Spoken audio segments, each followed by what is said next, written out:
নমস্কার, কাকলিস কুকিং হাবের নতুন আরেকটি ভিডিওতে আপনাদের সবাইকে স্বাগত। আজ আমি নতুন গৃহিণীদের জন্য বা যারা প্রথম রান্না করতে যাচ্ছে তাদের জন্য সব রকম টিপস সহ ভীষণই সুস্বাদু রেসিপি শেয়ার করতে চলে এসেছি। তাহলে চলুন বানিয়ে ফেলি। এখানে আমি বেশ কিছুটা চিড়ে নিয়েছি। এর নির্দিষ্ট কোনো মাপ নেই, আপনারা যে যেমন পরিমাণ বানাতে চান সেই পরিমাণ বুঝে আপনারা চিড়েটা নেবেন।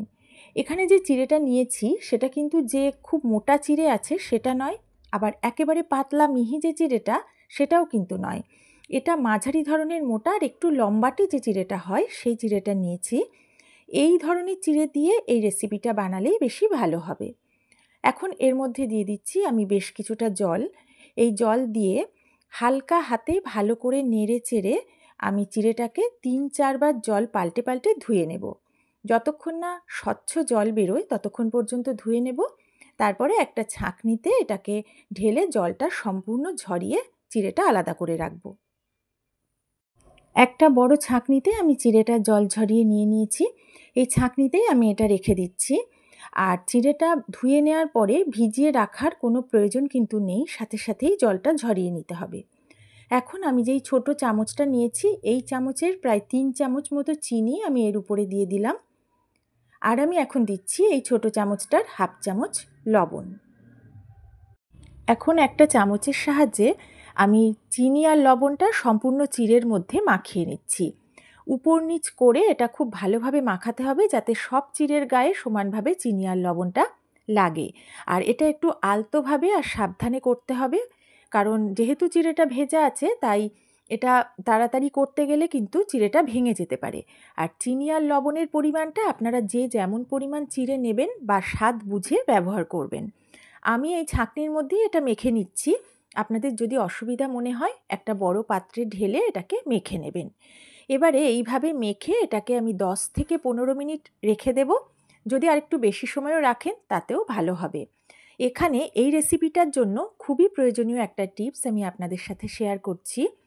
এই চিড়েটা জল ঝরিয়ে নেওয়ার পরে এই চিনি আর লবণ মাখিয়ে যদি কম করে 15 মিনিট মতো রাখেন তাহলে কিন্তু এই রেসিপিটা বানানোর পরে এটা একদম ঝরঝরে থাকবে আর ঠান্ডা হয়ে যাওয়ার পরেও কিন্তু এটা একদম শক্ত হবে না।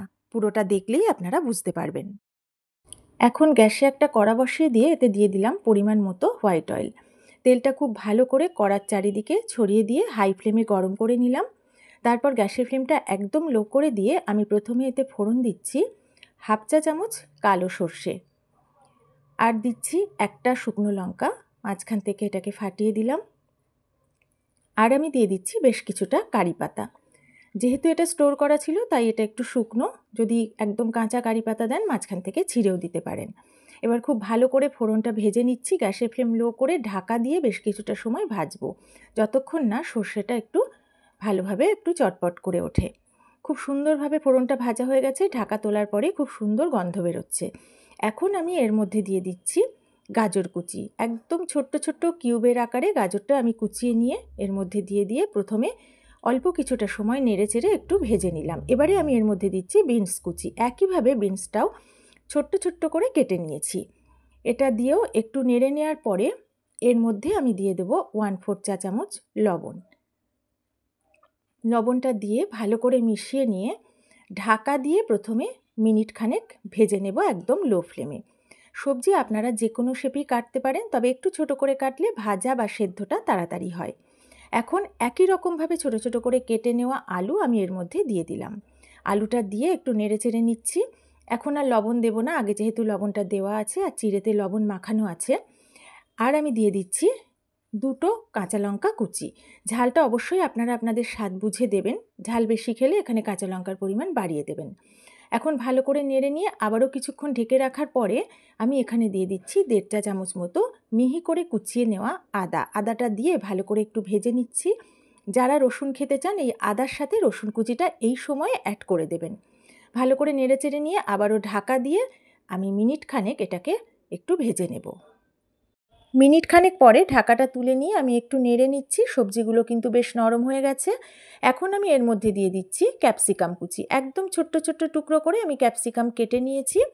ক্যাপসিকাম খুব বেশি ভাজার দরকার হয় না, এটা একটু ক্রাঞ্চি থাকলেই ভালো লাগে আর এর গন্ধটাও ভালো আসে, তাই আমি এটা একদম শেষে অ্যাড করলাম।